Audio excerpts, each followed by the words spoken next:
All right. This is the third video I filmed today. Oh, wow. My voice is really messed up. I apologize. I'm going to actually try some of this turmeric vitality. Turmeric is really good for I've been going with the chamomile honey, but I don't know. I think I need something stronger. Yes. Hey guys, welcome back. We are here for a TBR basket pick. Let's go in for the choosing ceremony. What is this one? It's all nice and folded. It's probably at the top. What is it? Ooh, oh no. What? Oh, wait. I got a good one for this. Okay, number 59, man or boy in the title. Okay, I'm gonna go look around my library, figure out what I come up with. I have 3. Tin Man. This one is, honestly, I have no idea. I feel like I've started this already a couple times and it wasn't working for me. To be fair, I tried it on audiobook. Almost a love story, but it's not as simple as that. Ellis and Michael are 12-year-old boys when they first become friends, and for a long time it is just the two of them cycling the streets of Oxford, teaching themselves how to swim, discovering poetry, and dodging the fists of overbearing fathers. Ooh, nasty. And then one day this closest of friendships grows into something more. Many years later, Ellis is married to Annie and Michael is nowhere in sight, which leads to the question, what happened in the years between? Unforgettable, heartbreaking novel celebrating love in all of its forms and all the little moments and small kindnesses that make up life. A small miracle, how rich this meditation on love, art, loss, and redemption. There's something here. Then I have The Boy in Striped Pajamas, also a bit smaller of a book, and I remember when this book came out, it exploded. Everybody was reading it. Even my mom and my sister were reading this book. I remember just thinking it was a significant thing if my mom and my sister even picked it up. And I remember my mom could not stop talking about this, and she doesn't really get super fangirl about things. I am actually really excited to read this one. Let's hope so. Okay. Hey guys, it is taking me far too long to read this book, The Boy in Striped Pajamas, because it is incredibly short, but I've been incredibly busy this past weekend and even today. I had reading time today and I did not maximize my time well today, but I'm about 85% of the way through, so I'm almost done. This was kind of a slow start, but now that we're getting towards the end, my heart is hurting for the impending doom of what may happen in this book. This book is told from a little boy's perspective who really doesn't understand what is going on. He doesn't understand his dad's position, his dad's job. He doesn't understand. Well, shoot, I'm getting ahead of myself. Let's backpedal a little bit.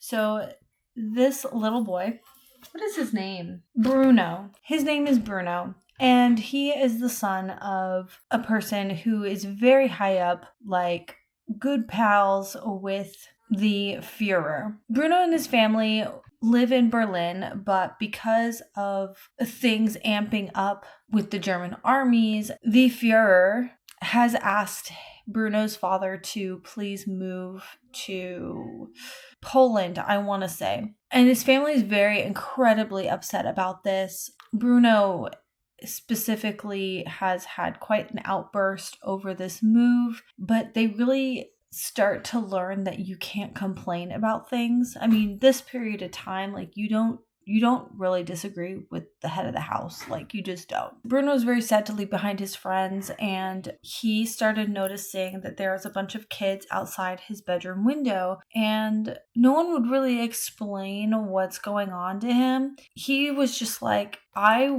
miss my friends, and there's a bunch of kids over there. I want to play with them. So one day he ventures out to the edge of the fence, and there is a boy in striped pajamas who comes to the fence, and they start talking, and they meet every single day at the end of the day, and they become really good friends. And it's not until in this entire time he does not understand that the people on the other side of the fence are in a concentration camp. I feel like it's a lot like the book Milkweed by Spinelli because it is told from a kid's perspective, and they just do such a good job of narrowing down that perspective to what a kid would understand and not understand about things, how a kid sees things. And I just think that's such an interesting way to tell a story too, because in other words, we identify people by like their race or their, situation in life. And he's just like, hey, it's just another kid. And so it brings a lot more innocence and everything to the story. But yeah, it's really good. I am really enjoying it. I would say there was a little bit of a slower start because we go into like pages and pages of how Bruno is just really upset about this whole thing. But now we get to see more characters throughout the story. And some of these characters, you are just like, oh my God. I mean, obviously we know that these people act like that, but it's just hard to read about it. But anyways, so we'll catch up later. I feel like this video is going to be very short, so we're going to go ahead and do another poll for the next book. So we'll do another prompt before and read another book for the whole vlog. We'll see you soon. Bye. Hey, I just finished The Boy in the Striped Pajamas. Oh my fucking God. Oh my God. Literally, oh my God. I cannot believe how that ended. I'm shook. I cannot believe that. And you want to know, not for the little boy's sake, obviously, none of this is his fault, but like, does anyone else read this feel like his dad kind of had it coming? Like he deserves that in a way? He does not deserve that. Nobody deserves that. But like, I don't even know. I feel like I don't even know what to do with the end of that. Like I literally had to rewind it. I got to the end and I was like, wait a minute, this is the end. And I had to rewind it back to the scene to realize what happened, because it's like it fades out into the end of the night. And you don't like the story, it leaves it up to the reader to put those pieces together. And I like that. Oh my God, I can't believe that happened. Okay, this is lagging so bad. That one's gonna stick with me for quite a while. I actually want to go ahead and pick another book pick though. So I'm gonna grab my little basket sitting right over here and we'll pick another one. And by the way, I was not intending on filming anything right now because we just got back from Taekwondo and I got my shower and everything and I was getting ready to go to bed, but then I finished that and I had to talk about it right now because I can't believe it. Okay, let's pick another prompt. It never stop being a little bit scary to pick, does it? All right, here's the one. What is that? Ooh, okay. All right, this is number 87, green and red on the cover. This one's pretty easy, and I actually have something in mind for that. I'm going to run and grab that really quick. We'll talk about it. This is the book that I had in my mind that I was going to read for this prompt. If it's horrible and I can't read it, there is also Fablehaven. It's mostly green, but there's like a little fairy creature with red wings on it. That'll work. The Evening Road. I don't know what this is about. I completely forgot. So let's go ahead and read what it's about. 2 women, 2 secrets. One desperate and extraordinary day. Meet Audie Lee Henshaw, a startling, challenging beauty in small-town Indiana. Quick of mind, she navigates a stifling marriage, a lecherous boss, and on one day in the summer of 1930, an odyssey across the countryside to witness a dark and fearful celebration. Meet Kala Destry, a determined young woman desperate to escape the violence of her town. On this day, the countryside of Jim Carrera, Indiana, is no place for either. I feel like I should say for her either, but it just says for either. Anyways, it is a world populated by frenzied demagogues and crazed revelers, by marauding vigilantes, grim fish suppers, by possessed bloodhounds, and finally by the Ku Klux Klan itself. It is the story of 2 remarkable women on the move through an America riven by fear and hatred, and eager to flee the secrets that they have left behind. I don't know how this is going to go. According to the blurbs on the back, because sometimes those give a little bit more insight, strange, dazzling novel, as audacious as it is lyrical. The Evening Road hauls up insight, sorrow, and even somehow wit from the well of American history. Beautifully crafted, seductive, evocative language. Does anyone feel like those words are repeated on the back of every blurb? Story that punches you in the gut and lays you low, and yet leaves you wanting more. Rich, deep, dark, harrowing stuff. I like that. I like the sound of that. It does what all great fiction does. It lays a hold of the heart and won't let go. You'll think about this book for weeks, if not years to come. Well, we'll see how this goes. But I definitely have to go lay down and go to bed, so we will talk probably the next couple of days. Good morning. I did not go to the gym today because my entire body hurts.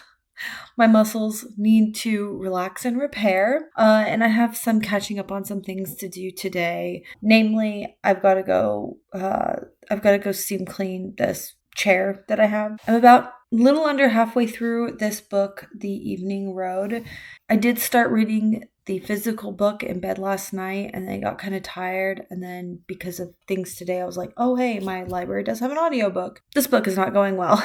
I understand this book, and I think that it theoretically is an important book. This book takes place over the course of a day, and this group of people are traveling towards a lynching, and this lynching is significant because it is based off of the last lynching in the United States. And what the author is trying to do is talk about, I guess, how people, or in particular white people of this time, were kind of drawn to this violence. And these people are like literally going on a road trip to like watch this spectacle. There is a few moments where our main character's perspective is being challenged because they're like, oh yeah, let's go watch these criminals get what they deserve. Then there's other people who they meet along the way who are like, do you really truly believe that that's what they deserve, that they are in fact guilty of the crimes, that they are in fact criminals? This shows that these people are, I don't think that they care that much. They're kind of caught up in the moment, caught up in the spectacle of it, and they don't really think deeply. They kind of trust that, well, no one would do that to someone if they were innocent. It kind of makes me think we still have this debate over death row people. And granted, people who are on death row, they could be sitting there for 10 years before they actually go through with their sentence, because they do offer ample opportunities to challenge their case, to appeal their case, to bring up any evidence that create any sort of doubt that could spare their life. And they have actually found that there were some people who were on death row that were in fact innocent. You can think of it in those terms, but the reading experience of this book is not very much fun. So I guess it's told in two perspectives. So we are right now in Audie Lee's perspective. She is the white girl who is gathering up people, taking this road trip, and we're coming across so many new different characters, people that they're talking to. A, I'm really bored. B, I feel like there was this, like, I don't have any more questions about this book. We're just going along talking to people that I don't care about. And so this book is really just not working for me. I kind of sort of want to DNF it, but also it's easy to finish it. I'm just going to put on my headphones and go do this chore that I want to do. And actually, I don't see that chore taking more than an hour, more than a couple hours. So I kind of feel like at this point, I might as well finish it. I also have other audiobooks that I would enjoy more, I think, though. It's still like 2 hours of my life. Is this how I want to spend 2 hours of my life? Not particularly. Supposedly the other woman's perspective, you get at the halfway mark, they will switch perspectives and you will meet another woman who is running away from the violence and something will happen. And I kind of like that. I like dual perspectives. And I also kind of like that idea that we're like, especially since it meets halfway, it's like, here's halfway, we're going this way, and then the other halfway is going this way. But from reviews also that I've read is that this person never gets to the lynching. They never manage to get there. I guess that's very purposeful. At this point, I'm trying to convince myself that I should continue on, but I don't really want to. Like, my gut feeling is I'm done. I wish that I really liked this book. What else have I checked out? Ooh, there's Red and Green. The Daughter of Dr. Moreau. Red and Green. Let's do this. Borrow. All right. This one I've been wanting to read for a really long time. So All right, just a quick check-in. I'm 60% of the way through at this point, and I'm really, really liking it. I think that it's fairly recently I read another retelling of this story called The Madman's Daughter, and I really liked that one as well. And I don't know if this one's going to get to that like horror vibes. I think I said this before. I have never read the original story, The Island of Dr. Moreau. I'm noticing a lot of similarities in both the storylines from these retellings, that those things must stay true to the original story. So I'm actually going to switch over to Throne of Glass. I'm 150 pages into this book. I actually have this really cool group chat going on with some in real life friends, and we're all at different stages of reading Sarah J. Maas books, and so it's been really fun. Anyways, we'll talk soon. So I finally finished The Daughter of Dr. Moreau, and I thought that overall it was a very well done book. Unfortunately, I did kind of feel a little bit bored with it, and I think that is solely just because I just read The Madman's Daughter, and so it felt a bit repetitive, like the same kind of baseline for the story setup was kind of the same. There was a lot of other things that were differences from The Madman's Daughter, though, that Sylvia Moreno Garcia put into her book that I really enjoyed. Montgomery is such a wonderful character. I love him. It's been quite a while that I have like read a fictional character that I'm just like, rooting for the relationship, like rooting for him as a love interest, and I really, really like him. There's also a difference in this book where there is something else that Sylvia Moreno Garcia does as well, is she weaves in Mexican culture, politics, and history into her story, and that is so amazing. I really, really enjoyed that. I thought that this really elevated this book as well in comparison to other retellings of the story, because it really so that means the setting of this book isn't like a rural island. It actually takes place in Mexico, and also I felt that there was a different kind of realism to it, because the doctor, because of his work, obviously does not have a whole bunch of money at his expenses to be able to fund into all of this, and he needed a place to do his science. So he actually sought out the help of an individual, and now he does kind of have to pay this guy back for being able to use these resources. So I felt that really brought a realism to it, and with that brings a whole different kind of issue to the story. And then also the daughter, because of this time period, and it brings in some female issues into the story as well, regarding getting married, reputation, things like that. I'm trying to think, because of these two, because of Madman's Daughter and The Daughter of Dr. Moreau, like which one I like better. Madman's Daughter was really fun, and I think because it was the first one, I am a little partial to that one, because to me it was a completely brand new story. However, Sylvia Moreno Garcia's rendition of this story is a lot more sophisticated. Also, Madman's Daughter is young adult, and I would say, I don't know, maybe Sylvia's is more like new adult. I mean, there's nothing incredibly adulty about it except for maybe one scene, but you see that in like new adult books. You even see that in YA books. What am I even talking about? These days the lines are so blurred. I kind of feel like, so Madman's Daughter is definitely more horror. I felt more scared. And Sylvia's version was a lot more, I guess, historical, emphasized different aspects of the story, I would say. One other thing that Sylvia's book did at the very end, this one, so I didn't really know what changes both of these stories have made to the original story. So at the very end of this book does kind of explain what the original story did that hers did differently. And she kind of says that it's a loose retelling. Well, I guess one of the biggest changes was like the setting, because the setting of the original was like on an island, a rural island, and then hers actually takes place in Mexico.